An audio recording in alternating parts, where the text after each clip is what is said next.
12 নাবালিকাকে যৌন নির্যাতন। খুনের ঘটনায় রবিবার উত্তপ্ত হয়ে উঠেছিল বারুইপুর। ক্ষোভ বিক্ষোভ হাহাকারে উত্তাল গোটা এলাকা। তড়িঘড়ি বিক্ষুব্ধ জনতাকে ছত্রভঙ্গ করতে ময়দানে নামে পুলিশ। ক্ষোভ সামলাতে গিয়ে আক্রান্ত হয় পুলিশও। দীর্ঘক্ষণের চেষ্টায় নিয়ন্ত্রণে আসে পরিস্থিতি। সোমবার সকালেও থমথমে গোটা এলাকা। অপ্রীতিকর পরিস্থিতি এড়াতে বারুইপুর, সোনারপুর ও নরেন্দ্রপুর এলাকাতেও লাগু 163 ধারা। বেআইনি জমায়েতে জারি নিষেধাজ্ঞা, এলাকা জুড়ে জারি পুলিশের টহল। নাবালিকার নির্মম মৃত্যুতে এলাকার অগ্নিগর্ভ পরিস্থিতি সামাল দিতে একদিকে যেমন অতি সক্রিয় পুলিশ, তেমনই সন্তানহারা পরিবারের পাশে খোদ মুখ্যমন্ত্রী শুভেন্দু অধিকারী। বিচারের আশ্বাস পশ্চিমবঙ্গ সরকারের। যে কোনো মহিলার উপর যদি আক্রমণ হয়, অত্যাচার হয়, এইভাবে নৃশংসভাবে মারা হয়, তাকে ছাড়া হবে। বাকি যারা যারা ইনভলভ, একদম আপনারা বিশ্বাস রাখুন, এটা আগের যে কোনো সরকার, যখন সরকার আমাদের ছিল না তখনও যেভাবে মহিলাদের পাশে দাঁড়িয়েছি, এখনও একইভাবে আমরা মহিলাদের পাশে দাঁড়িয়েছি। নৃশংসভাবে গ্যাংরেপ এবং খুন ধর্ষণ, এটা নিন্দনীয় বললে কম বলা হবে। এটা নৃশংস, বর্বরিক এবং এইরকম ঘটনা আমাদের পশ্চিমবঙ্গে দ্বিতীয়টা যাতে না ঘটে সেই ব্যবস্থা আমাদের সরকার নেবে।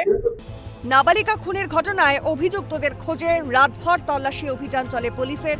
ইতিমধ্যে গ্রেফতার 3 জন, আটক করা হয় আরও 3 জনকে। ঘটনার পর থেকেই পুলিশের অতি সক্রিয়তা ছিল রীতিমতো চোখে পড়ার মতো। কিন্তু নাবালিকার মৃত্যু নিয়েও ঘৃণ্য রাজনীতি করতে ভোলেনি তৃণমূল কংগ্রেস।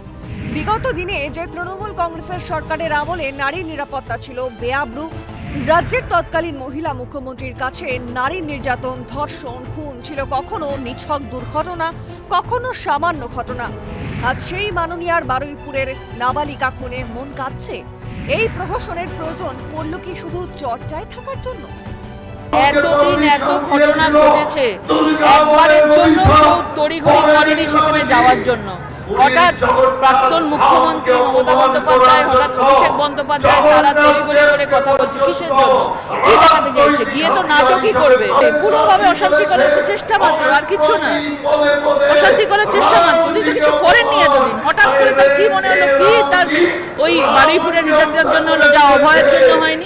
সর্বোচ্চ শাস্তি দেওয়ার ব্যবস্থা করবে, কিন্তু দুর্ভাগ্যবশত যেহেতু এটাতে একটা রিলিজিয়াস অ্যাঙ্গেল দেওয়ার চেষ্টা, ধর্মীয় মেরুকরণের চেষ্টা তৃণমূল কংগ্রেসের তরফ থেকে করা হচ্ছে, এবং দুর্ভাগ্যের বিষয় প্রাক্তন মুখ্যমন্ত্রী মমতা বন্দ্যোপাধ্যায়ের তরফ থেকে, অভিষেক বন্দ্যোপাধ্যায়ের তরফ থেকে করার একটা চেষ্টা চলছে।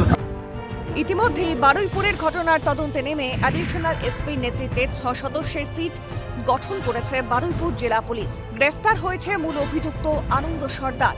অভিযুক্তদের বিরুদ্ধে দায়ের হয়েছে মোট 4টি এফআইআর। তদন্তের গতিবিধির ওপর নজর রাখছেন মুখ্যমন্ত্রী স্বয়ং। মঙ্গলবার বারুইপুরেও যাচ্ছেন তিনি। এখন পুলিশ প্রশাসনের তৎপরতায় দোষীদের দৃষ্টান্তমূলক শাস্তি সময়ের অপেক্ষা। খালিদ জামাল ও জাহিদ মিস্ত্রির রিপোর্ট, কলকাতা নিউজ।